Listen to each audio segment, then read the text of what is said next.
ಇದು ಕಟ್ಟಾಜಿ ಆಮೇಲೆ ಹಾಲಣ್ಣ ಮಾತಾಡ್ತಾರೆ. ಈಗ ಮಧ್ಯಕ್ಕೆ ಬನ್ನಿ ಸರ್.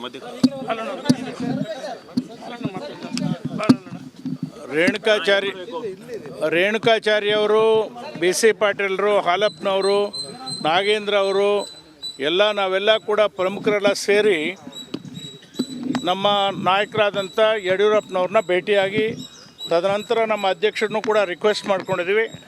ನಾವು ಎಲ್ಲ ಭಾಗದಲ್ಲಿ ಟೂರ್ ಮಾಡಬೇಕು, ಎಲ್ಲ ಕಡೆ ಹೋಗಿ ಪಕ್ಷದ ಸಂಘಟನೆ ಮಾಡಬೇಕು ಅಂತ ಕೇಳ್ಕೊಂಡ್ವಿ.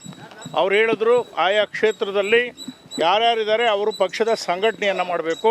ಇಲ್ಲಿ ತನಕ ನೀವು ಟೂರ್ ಮಾಡಿ ಬಂದಿದ್ದೀರಿ, ಆದರೆ ನೀವು ಎಲ್ಲ ಕಡೆ ಹೋಗಬೇಕು, ಪಕ್ಷದ ಸಂಘಟನೆ ಮಾಡಬೇಕು ಅಂತ ನಮಗೆ ಸಲಹೆ ಕೊಟ್ಟಿದ್ದಾರೆ. ನಾವು ಏನೇನು ವಿದ್ಯಮಾನಗಳು ನಡೆದಿದೆ, ಇಲ್ಲಿ ತನಕ ನಡೀತಾ ಇದೆ, ಮುಂದೆ ಕೂಡ ಏನು ನಡೀಬೋದು ಅನ್ನೋದ್ರ ಬಗ್ಗೆ ನಾವು ಅವ್ರ ಜೊತೆಗೆ ಚರ್ಚೆ ಮಾಡಿದ್ವಿ. ನಮ್ಮ ಅಭಿಪ್ರಾಯ ಎಲ್ಲ ಒಂದೇ, ಬರೋ ಚುನಾವಣೆ ತನಕ ನಮ್ಮ ವಿಜೇಂದ್ರ ಅವರನ್ನು ನಾವು ರಾಜ್ಯಾಧ್ಯಕ್ಷರನ್ನಾಗಿ ಮುಂದುವರಿಸಬೇಕು. ಚುನಾವಣೆಯಲ್ಲಿ ನಾವು 130 ಸೀಟುಗಳನ್ನು ಗೆಲ್ಲಬೇಕು. ಈ ದಿಶೆಯಲ್ಲಿ ನಮಗೆಲ್ಲರೂ ಕೂಡ ಮಾರ್ಗದರ್ಶನ ಮಾಡಬೇಕು ಅಂತೇಳಿ ಸನ್ಮಾನ್ಯ ಯಡಿಯೂರಪ್ಪನವ್ರ ಹತ್ರ ಕೇಳ್ಕೊಂಡಿದ್ದೀವಿ. ಅದಕ್ಕೆ ಅವರು ನೀವೆಲ್ಲರೂ ಸಂಘಟನೆ ಮಾಡಿ, ಮೊದಲು ಸಂಘಟನೆ ಪಕ್ಷ ಏನು ಹೇಳುತ್ತೆ ಅದ್ರ ಪ್ರಕಾರ ನೀವು ಕೆಲಸವನ್ನು ಮಾಡಬೇಕು ಅನ್ನೋ ಆದೇಶವನ್ನು ನಮ್ಗೆ ಹೇಳಿದ್ದಾರೆ. ನಾವೆಲ್ಲರೂ ಕೂಡ ಅವರು ಹೇಳಿದ್ದ ಮಾತನ್ನು ಕೇಳ್ತೀವಿ, ಜನಕ್ಕೆ ತಿಳಿಸ್ಬೇಕು ಅಂತ ನಾವು ಹೋಗಿದ್ದು. ಏನಕ್ಕೆ? ಕಾರ್ಯಕರ್ತರಿಗೆ ಮತ್ತು ಆತ್ಮಸ್ಥೈರ್ಯ ತುಂಬಬೇಕು, ಜನಕ್ಕೆ ಗೊತ್ತಾಗಬೇಕು ನಾವೆಲ್ಲ ಕೂಡ ಇದ್ದೇವೆ, ಪಕ್ಷದ ಪರವಾಗಿರುವಂಥವ್ರು ನಾವೆಲ್ಲ ನಿಷ್ಠಾವಂತ ಎಲ್ಲ ಹಿಂದಿನ ಶಾಸಕರುಗಳೆಲ್ಲ ಪಕ್ಷಕ್ಕೋಸ್ಕರ ದುಡಿದಿರುವಂಥವ್ರು. ಯಾರೂ ಕೂಡ ಸುಮ್ಮನೆ ಹಂಗೆ ಬಂದು ನಾವು ಹೋಗಲಿಲ್ಲ. ಎಲ್ಲರೂ ಕೂಡ ಪಕ್ಷ ನಿಷ್ಠಾವಂತ ಕಾರ್ಯಕರ್ತರು ಮತ್ತು ನಮ್ಮ ಶಾಸಕರು ನಾವೆಲ್ಲ ಹೋಗಿದ್ವಿ. ನಾವೆಲ್ಲ ಹೋಗಿ ಯಶಸ್ವಿಯಾಗಿ ಕಾರ್ಯಕರ್ತರ ಒಂದು ಏನು ನೋವುಗಳಿದ್ದಾವೆ ಅವೆಲ್ಲ ಕೂಡ ಆಲಿಸಿದ್ವಿ. ಅದು ನಾವು ಅಧ್ಯಕ್ಷರು ಮತ್ತು ಯಡಿಯೂರಪ್ಪನವ್ರ ಗಮನಕ್ಕೆ ತಂದಿದ್ದೀವಿ. ಅದೇ ರೀತಿ ಈಗ ಅವರು ಹೈಕಮಾಂಡ್ ಜೊತೆಗೆ ನಾವು ಮಾತಾಡ್ತೀವಿ.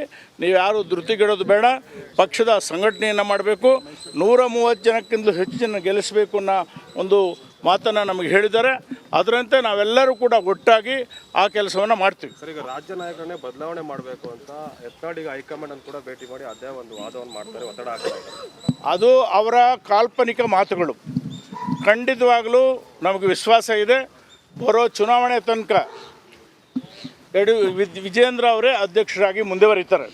ಅದರಲ್ಲಿ ಯಾವ ಅನುಮಾನವೂ ಇಲ್ಲ. ರಾಜ್ಯದಲ್ಲಿರುವಂಥ ಎಲ್ಲ ಸಂಘಟನೆಯ MLAಗಳು ಸಂಘಟನೆ ಎಲ್ಲ ವಿಜೇಂದ್ರ ಪರವಾಗಿದೆ. ನಾವು ಅವ್ರನ್ನ ಮುಂದುವರಿಸಬೇಕು ಅನ್ನೋದು ನಮ್ಮ ಅಭಿಪ್ರಾಯ. ಓಕೆ, ಅಲ್ಲಪ್ಪನವ್ರು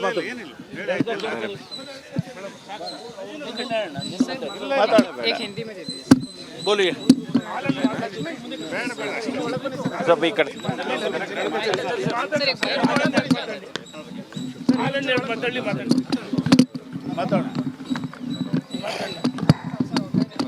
ವಿವರವಾಗಿ ಬಿ ಸಿ ಪಾಟೀಲರು ವಿಷಯಗಳನ್ನೆಲ್ಲ ಹೇಳಿದ್ದಾರೆ.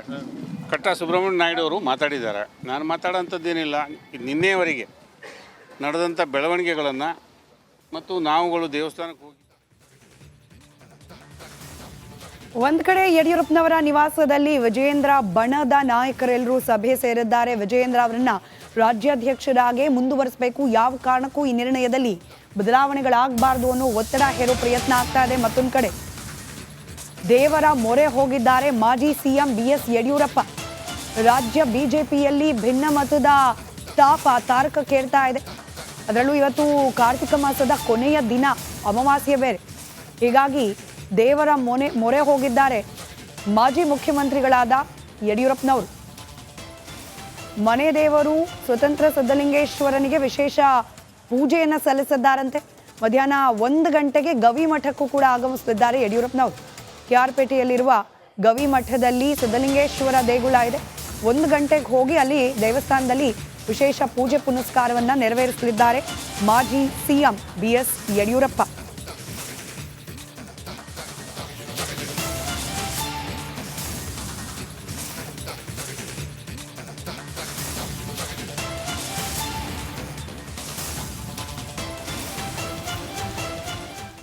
ಅಲ್ಲಿ ಅಧ್ಯಕ್ಷರಿಗೆ ಭೇಟಿ ಆಗ್ತೀವಿ, ಅಷ್ಟಕ್ಕೆ ಸೀಮಿತವಾಗಿ ನಮಗೆ ಕೇರ್ಲೆಸ್ ಇದೆ. ಸರ್, ಯಡಿಯೂರಪ್ಪನವ್ರ ಮನೆಯಲ್ಲಿ 15ಕ್ಕೂ ಹೆಚ್ಚು ಶಾಸಕರು ಮತ್ತು ನಿಮ್ಮ ವಿರೋಧಿಗಳು, ಯಡಿಯೂರಪ್ಪನ ಬೆಂಬಲಿಗರು, ಅವ್ರಿಗೆ ಇವತ್ತು ನಿಮ್ಮನ್ನು ಉಚ್ಚಾಟನೆ ಮಾಡಬೇಕು, ಇಲ್ಲದ್ರೆ ನಾವು ಮನೆ ಬಿಟ್ಟು ಎದ್ದು ಹೋಗಲ್ಲ ಅಂತ ಹೇಳಿ ಭಾಳ ದೊಡ್ಡ ಅನಾಹುತ. ಎಂದು ಕೇಳಿದ್ರೆ ಮನೆ ಬಿಟ್ಟೇ ಹೋಗೋದಿಲ್ಲ ಅಂದ್ರೆ ಹೆಂಗೆ ಪಾಪ ಯಡಿಯೂರಪ್ಪನ ಮಕ್ಕೋಬೇಕು ಬೇಡ ಮನೆ. ನೀವು ಹಿಂಗೆಲ್ಲ ಕೇಳಿಬಿಟ್ರೆ ಏನು ಮಾಡ್ಬೇಕು ನಾವು? ನನ್ನ ಎದೆ ಹೊಡಿತೀವಿ. ಹಾಂ, ಮನೆ ಬಿಟ್ಟು ಹೊರಗೆ ಹೋಗೋದಿಲ್ಲ ಅಂದ್ರೆ ಭಾಳ ನೋವಿನ ಸಂಗತಿ. ಭಾಳ ಕಣ್ಣೀರು ಬರ್ಲಾಕತ್ತಾವ. ಮುಂಜಾನೆ ಹಿಡಿದು ಕೆಲವೊಂದು ಟಿ ವಿಯವ್ರು ಹೊಡಿಲಕತ್ತಾರ. ಯತ್ನಾಳ್ ಉಚ್ಚಾಟನೆ ಖಚಿತ. ಅವ್ರಿಗೆ ಯಾಕೆ ಹೊಡ್ಲಾಕತ್ತಾರ ನನಗೂ ಗೊತ್ತೈತಿ, ರಾಜ್ಯದ ಜನರಿಗೆ ಗೊತ್ತೈತಿ. ನೀವು ಭಾಳ ಅತಿ ಓವರಾಗಿ ಯಾವ್ದಾರು ಹೇಳಕತ್ತಾರ ಅಂದ್ರೆ ಜನ ಗೊತ್ತಾಗ್ತದೆ ಇದು ಪೇಮೆಂಟ್ ಆಗೈತೆ. ಅದನ್ನು ನೀವು ಸುಧಾರಣೆ ಮಾಡ್ಕೊಡಿ ಮೀಡಿಯಾ. ಅವ್ರ ಮನೆ ಕುತ್ತೇ ಬಿಟ್ಟಿದ್ದಾರೆ. ಮಾತಾಡಕ್ ಹೋಗ್ಬಿಡಿ, ಯಾಕಂತಂದ್ರೆ ಎಲ್ಲರೂ ಅದೇ ಇರಲ್ಲ. ಎಲ್ಲರೂ ಯಾರು ಪೇಮೆಂಟ್ ತಗೋತಾರ? ಯಾರೋ ಒಬ್ಬ ಮಾಡಿದ್ದಕ್ಕೆ ಎಲ್ಲರೂ ಯಾಕೆ ನೀವು ನೀವು ಯಾರು ಚಾನಲ್ದವರು? ನಾವು ಪವರ್ ಟಿವಿ ಅವ್ರು, ನಾವು ಪವರ್ ಟಿವಿ ನೀವು ಪವರ್ ಟಿವಿ ಅವ್ರು ಮತ್ತೆ ನಿಮ್ಗೆ ಗುರ್ತೇ ಐತಲ್ಲ ಪೇಮೆಂಟ್ ಹೆಂಗೆ ಆಗ್ತದೆ ಅನ್ನೋದು. ಹೇಳ್ರಿ ಅದನ್ನ, ನೀವು ಇವ್ರ ಅಂತ ಹೇಳಿ ಎಲ್ಲರೂ ಯಾಕೆ ಆ ಒಂದು ಸ್ಥಾನ ನೀವು ಅದನ್ನ ಮಾತಾಡಬೇಡ್ರಿ ಪವರ್ ಟಿವಿ ಅವರು, ಮಾತಾಡಬೇಡ್ರಿ ಆ ವಿಷಯನ. ನಿಮಗೆ ಹೇಳಿ ನನ್ನ ಪವರ್ ಟಿವಿ ಅಂತ ಮಾಧ್ಯಮದವ್ರು ಏನ್ ಸರ್ ಮಾತಾಡೋ ಉದ್ದೇಶ? ಬಿಡ್ರಿ. ನೀವು ಪವರ್ ಟಿವಿ ಅವ್ರು ಬರಬೇಡ್ರಪ್ಪ ನನ್ನ ಬಲ್ಲಿ. ಯಡಿಯೂರಪ್ಪನ ಮನೆ ಮುಂದೆ ನಿಂದ್ರಿ. ಈಗ ನಿಮ್ಗೆ ಆಹ್ವಾನ ಕೊಡ್ತೀನಿ. ಈ ಕಡೆ ಯಡಿಯೂರಪ್ಪನವರ ನಿವಾಸದಲ್ಲಿ ವಿಜಯೇಂದ್ರ ಅವರ ಬೆಂಬಲಿಗ ನಾಯಕರು ಸಭೆ ಸೇರಿದ್ದರ ಫೋಟೋ ಒಂದು ಲಭ್ಯವಾಗಿದೆ, ಅದನ್ನು ನೀವು ಗಮನಿಸ್ತಾ ಇದ್ದೀರಿ. ಮತ್ತೊಂದು ಕಡೆಯಲ್ಲಿ ಬಸನಗೌಡ ಪಾಟೀಲ್ ಯತ್ನಾಳ್ ಮತ್ತೆ ಸಿಡಿದೆದ್ದಿದ್ದಾರೆ. ಯಡಿಯೂರಪ್ಪನವರ ವಿರುದ್ಧವಾಗಿಯೇ ಬೆಳಗ್ಗೆಯಿಂದ ರಾತ್ರಿವರೆಗೂ ಯತ್ನಾಳ್ ಉಚ್ಚಾಟನೆ ಅಂತ ಹೇಳ್ತಿರ್ತಾರೆ, ಮಾಡಿ ನೋಡ್ಲಿ ಅನ್ನೋ ನೇರ ಸವಾಲನ್ನು ಹಾಕ್ತಿದ್ದಾರೆ ಯತ್ನಾಳ್ ಅವರು. ಮತ್ತೊಂದು ಕಡೆ ವಿಜಯೇಂದ್ರ ಅವರ ಆಪ್ತರ ಜೊತೆಯಲ್ಲಿ ಇವತ್ತು ಯಡಿಯೂರಪ್ಪನವರು ಸಭೆಯನ್ನು ನಡೆಸಿದ್ದಾರೆ. ಮುಂದಿನ ಕಾರ್ಯತಂತ್ರಗಳು ಯಾವ ರೀತಿ ಆಗಬೇಕು ಅನ್ನೋದ್ರ ಬಗ್ಗೆ ಮಾತುಕತೆ ನಡೆದಿದೆ ಅಂತ ಹೇಳಲಾಗ್ತಾ ಇದೆ. ಈ ಸಭೆಯಿಂದ ಆಚೆ ಬಂದವರೆಲ್ಲ ನಾವೇನು ಇದ್ರ ಬಗ್ಗೆ ಮಾತುಕತೆಯನ್ನು ನಡೆಸೇ ಇಲ್ಲ ಯತ್ನಾಳ್ ಅವ್ರ ಬಗ್ಗೆ ಅಂತ ಹೇಳಿದ್ರು ಕೂಡ ಸೇರಿರೋದು ಯಾವ ಉದ್ದೇಶಕ್ಕೆ, ಸೇರ್ಲಿಕ್ಕೆ ಈಗೇನು ಉದ್ದೇಶ ಇತ್ತು ಅನ್ನೋದು ಬಹಳ ಸ್ಪಷ್ಟವಾಗಿದೆ. ಇನ್ನು ಯತ್ನಾಳ್ ಆ್ಯಂಡ್ ಟೀಮ್ ಬಂಡಾಯವೆದ್ದಿರುವ ಈ ತಂಡ ತನ್ನ ಹೋರಾಟ ವಫ್ ಹೆಸರಲ್ಲಿ ನಡೀತಾ ಇರುವ ಪಾದಯಾತ್ರೆ ಅದನ್ನು ಮುಂದುವರಿಸ್ಕೊಂಡು ಹೋಗ್ತಾ ಇದ್ದಾರೆ. ಇದರ ಬಗ್ಗೆ ಮತ್ತಷ್ಟು ಡೀಟೇಲ್ಸ್ನೊಂದಿಗೆ ಮೈಲಾರಿ ದೂರವಾಣಿ ಸಂಪರ್ಕದಲ್ಲಿ. ಮೈಲಾರಿ, ಈಗಷ್ಟೇ ಕೇಳಿಸ್ಕೊಳ್ತಾ ಇದ್ವಿ ಯತ್ನಾಳ್ ಅವರ ರಿಯಾಕ್ಷನನ್ನು. ಯಡಿಯೂರಪ್ಪನವರ ಮನೆಯಲ್ಲಿ ಏನೇ ಪ್ರಯತ್ನ ಆದರೂ ಕೂಡ ಉಚ್ಚಾಟನೆ ಮಾಡ್ಲಿಕ್ಕೆ ಸಾಧ್ಯ ಇಲ್ಲ ನನ್ನನ್ನು ಅನ್ನೋ ಕಾನ್ಫಿಡೆನ್ಸ್ನಲ್ಲೇ ಮಾತನಾಡ್ತಿದ್ದಾರೆ ಯತ್ನಾಳ್ ಅವರು.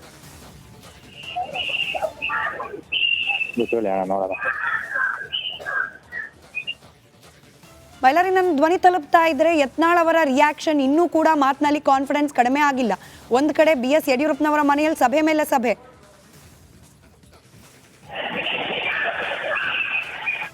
ರೈಟ್, ಬಹುಶಃ ಸಂಪರ್ಕ ಸಾಧ್ಯವಾಗ್ತಾ ಇಲ್ಲ. ನಮ್ಮ ಪ್ರತಿನಿಧಿ ಮೈಲಾರಿಯನ್ನ ಮತ್ತೊಮ್ಮೆ ಸಂಪರ್ಕಕ್ಕೆ ತೆಗೆದುಕೊಳ್ಳೋ ಪ್ರಯತ್ನ ಮಾಡೋಣ. ರೇಣುಕಾಚಾರ್ಯ ಅವರು ಮಾತನಾಡಿದ್ದಾರೆ, ಕೇಳಿಸ್ಕೊಳ್ಳಿ.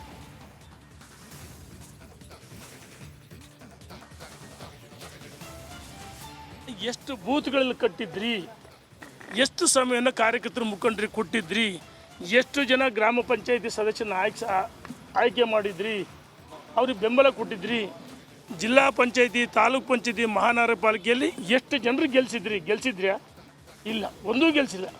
ಮತ್ತು ನೋಡಿ ಏನು ಎರಡು ಜಿಲ್ಲೆಗಳಲ್ಲಿ ನಮ್ಮ ನಾಗೇಂದ್ರ ಇರ್ಬೋದು, ಅಲ್ಲಿ ಎಲ್ಲರೂ ನಮ್ಮ ಹರ್ಷ ಇರ್ಬೋದು, ಅವರ ಸಾಮರ್ಥ್ಯ ಮೇಲೆ ಗೆದ್ದಿದ್ದಾರೆ. ಇವರಿಂದ ಗೆದ್ದಿಲ್ಲ. ಆದರೆ ನಿನಗೆ ಭಾರಿ ಸಾಮರ್ಥ್ಯ ಐತೆ ಅಂತ ಹೇಳ್ತಲ್ಲಪ್ಪ. ಮೊನ್ನೆ ನಡೆದಂಥ ವಿಧಾನಸಭೆ ಚುನಾವಣೆಯಲ್ಲಿ ಯಾಕೆ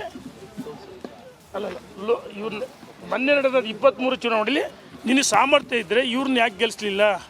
ನಮ್ಮನ್ನು ತಿಪ್ಪಿಸಿದ್ದಂತರ ನಿನಗೆ ಟಿಕೆಟ್ ಕೊಡಬಾರ್ದಂತಂದು ಯಾರ್ಯಾರು ಪತ್ರ ಬರೆದಾರೆ ವರಿಷ್ಠಿಗೆಲ್ಲ ಗೊತ್ತಿದೆ. ಕೊಡಬಾರ್ದಂತೂ ಪತ್ರ ಬರೆದಾರೆ.